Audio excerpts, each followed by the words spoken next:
partie d'Israël mélangés avec les Juifs. Et ils se sont mariés entre eux. Alors, qu'est-ce qu'ils font? Un pied dedans, un pied dehors, et ils ajoutent la sauce païenne avec la sauce juive. Après avoir tout brassé, ils disent c'est leur péché mignon. Quel péché mignon! Et ils pensent qu'ils adorent Dieu. Et Dieu est lumière. En lui, il n'y a point de ténèbres. L'apôtre Paul dit, quel rapport y a-t-il entre Dieu et les ténèbres, entre la lumière et les ténèbres, entre Jésus-Christ, notre Seigneur, et Bélial, c'est-à-dire le chef des démons? On ne peut pas mélanger le Seigneur avec d'autres cultes, d'autres pratiques, puis dire qu'on adore Dieu. Notre Dieu est l'unique, il en sera et il le sera toujours. Amen. Amen. Amen. C'est ce Dieu, c'est le Dieu de l'évangile que nous sommes appelés à prêcher à Québec. Au Québec, prêchons-le avec fermeté. C'est sa parole. Et sa parole est la vérité. Amen. Il n'y aura pas d'assaisonnement avec des pratiques occultes, puis dire, ah, moi je prie avec le chapelet, je prie avec tel saint, et puis on prie Dieu. Tu pries quel Dieu? Tu es menteur. Dieu est vrai. Il est lumière. Il est unique. Et sa parole est la vérité. Alors les Samaritains, ils mélangeaient tout. Ils mélangeaient tout. Entre eux et les Juifs, le courant ne passe pas. Ils étaient deux peuples ennemis. Et lorsque Jésus est venu devant cette femme samaritaine, pour la bénir, pour faire d'elle une femme d'influence, nous verrons cela plus tard, pour faire d'elle une femme d'influence, une femme de bénédiction, une femme d'impact, une femme qui va transformer, amener son peuple dans la destinée que Dieu a préparée pour lui. Cette femme va, lorsque Jésus lui adresse la parole, tout d'un coup, il soulève, il redresse le premier mur, le mur des vieilles chicanes. Comment toi qui es juif, tu me demandes à moi qui suis samaritaine de l'eau à boire? Pourquoi je disais qu'on va apporter seulement deux murs dans la vie de cette femme alors qu'il y en a quatre? Pourquoi? Parce que nous banalisons le fait d'être en querelle avec quelqu'un, le fait d'avoir de la haine pour quelqu'un, le fait de nourrir de la rancœur, de la rancune pour quelqu'un, suite à un malentendu, suite à une querelle, suite à une mésentente, et nous banalisons cela et nous pensons qu'on peut passer par-dessus. Ça, ce n'est pas grave. Mais tel péché, c'est plus grave lorsque j'ai de la rancœur. Je nourris de la rancune contre quelqu'un, je ne lui dresse même pas la parole, je ne veux même plus pas la regarder. Alors je dis, ah, ça, ce n'est pas grave, parce que ce n'est pas un grand péché. C'est un grand péché, mon ami. Ce premier mur auquel Jésus va se confronter face à cette femme qui empêche cette femme d'entrer dans le fleuve de la bénédiction, le fleuve de la vie, le fleuve de la puissance, le fleuve de la résurrection, le fleuve de l'espérance, le fleuve de l'éternité. C'est ce premier mur, c'est le mur des vieilles querelles. Alors si tu en as dans ta vie, abat-le ce matin sans presse. Ne sors pas d'ici sans avoir déraciné ce mur. Jésus est là pour déraciner les murs. Amen. Dieu dit au prophète Jérémie, dans le sein de ta mère, je t'avais appelé et je t'ai établi prophète. Je mets ma parole dans ta bouche, afin que tu détruises, afin que tu ruines, afin que tu déracines, afin que tu bâtisses et tu construises. Avant de bâtir dans la vie de cette femme la bénédiction de notre Seigneur, l'œuvre parfaite de Dieu, le plan de Dieu dans la vie de cette femme, Jésus va devoir déraciner ce mur des vieilles chicanes, des mésententes entre Juifs et Samaritains. Pour Jésus, cela est important parce qu'il est venu aplanir le chemin de Dieu dans le cœur, dans la vie de cette femme. Ne banalise pas le non-pardon. Ne banalise pas, ne pense pas qu'on peut passer par-dessus. Ce n'est pas un grand péché, c'est un péché. Péché égale péché. Alléluia.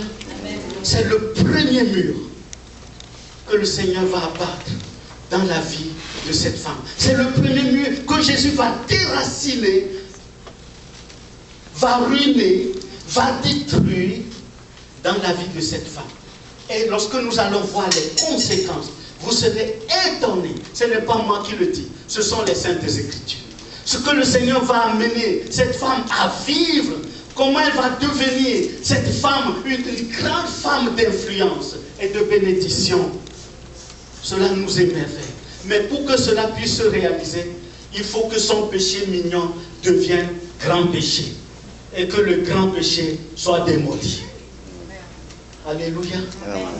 As-tu de la rancune contre quelqu'un?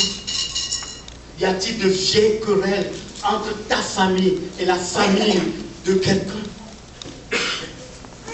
As-tu nourri de la haine contre quelqu'un? As-tu entretenu de la rancœur contre quelqu'un?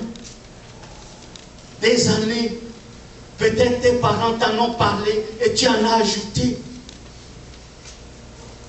Péché égale, comment? J'aimerais que vous l'entendiez. Péché égale péché. Il n'y a pas de demi-péché. Il n'y a pas de petit péché. Il n'y a pas de péché mignon. Péché égale péché. Quel est le deuxième mur qui empêche cette femme de vivre le plan de Dieu pour sa vie? Le deuxième mur, c'est le mur du mépris. C'est le mur du mépris. Parce qu'elle est femme, elle n'était même pas considérée. Regardez ce que dit l'Écriture. Toujours Jean chapitre 4, verset 27. Jean 4, verset 27. Voici ce qui est écrit. C'est le quatrième mur, qui est le deuxième mur que nous allons voir ce matin. Nous voyons seulement deux murs. Là-dessus arrivaient ses disciples, qui furent étonnés de ce qu'il parlait avec une femme. Les apôtres étaient étonnés que Jésus parle avec une femme. Vous savez l'arrière-pensée de ça? La Bible s'explique toujours par elle-même. Lisez chez vous Jean chapitre 6 au complet. Lorsque Jésus a multiplié 5 pains et 2 poissons, il avait nourri combien de personnes? Selon Jean 6. 5000. Il y en avait plus que 5000. Pourquoi? Les hommes, les apôtres, ils n'ont même pas osé compter les femmes et les enfants. Pour eux, femme égale comment? Mais pour Jésus, femme égale. Alléluia. Pour eux, dans le contexte juif à l'époque, pas seulement chez les Juifs, chez les Grecs aussi, les femmes, c'est rien du tout. Mais pour Jésus, femme égale perle rare. Amen. Femme égale perle rare. Vous êtes des créatures tellement précieuses, merveilleuses aux yeux de Dieu, que le Seigneur ne vous laisse pas que les hommes vous méprisent, mais Jésus vous honore.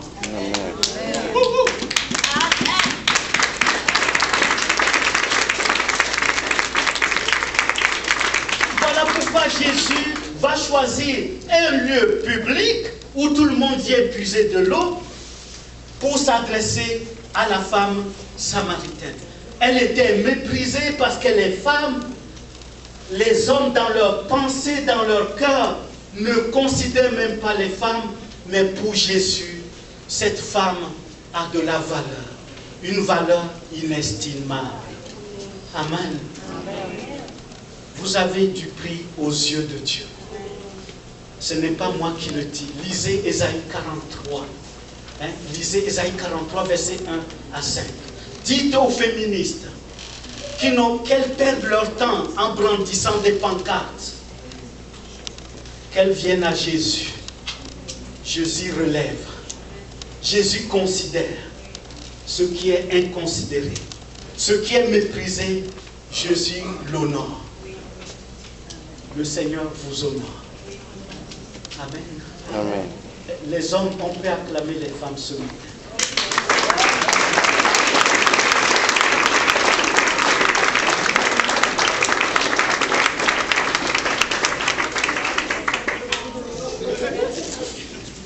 Les apôtres, pour eux, une femme.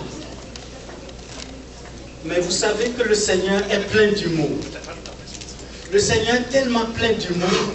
Lorsque le Seigneur Jésus a été crucifié, où étaient les apôtres? Jean chapitre 20. Ils étaient cachés et qu'est-ce qu'ils ont fait? Ils se sont barricadés. Ce n'est pas moi qui le dis. Parce qu'ils avaient peur d'être arrêtés. Mais où étaient les femmes? Elles se sont exposées au grand public. Peu importe ce qui va advenir. Elles n'avaient peur, pas peur pour leur vie. Leur trésor le plus précieux, c'est le Seigneur. Voilà pourquoi elles sont allées au tombeau. À qui le Seigneur a dit d'aller annoncer aux apôtres qu'il est ressuscité. Ce n'est pas aux hommes, c'est à une femme. C'est aux femmes. Vous lirez Matthieu chapitre 28. Vous lirez Jean chapitre 20. C'est trop beau. Que le Seigneur vous bénisse, mesdames. Amen. Vous êtes aimés, vous êtes honorés du Seigneur. De grâce, pas de péché mignon. Péché égale péché. Quelles sont les conséquences? Lorsque Jésus va abattre le mur des vieilles querelles, de la rancune, de l'amertume. Lorsque Jésus va abattre le mur du mépris que les hommes avaient envers cette femme, envers toutes les femmes, quelles sont les conséquences? C'est ce que nous allons voir les prochains dimanches. Que le Seigneur vous fortifie. Amen. Que le Seigneur nous bénisse. Amen. Mesdames, encore une fois, chapeau. Que Dieu vous bénisse.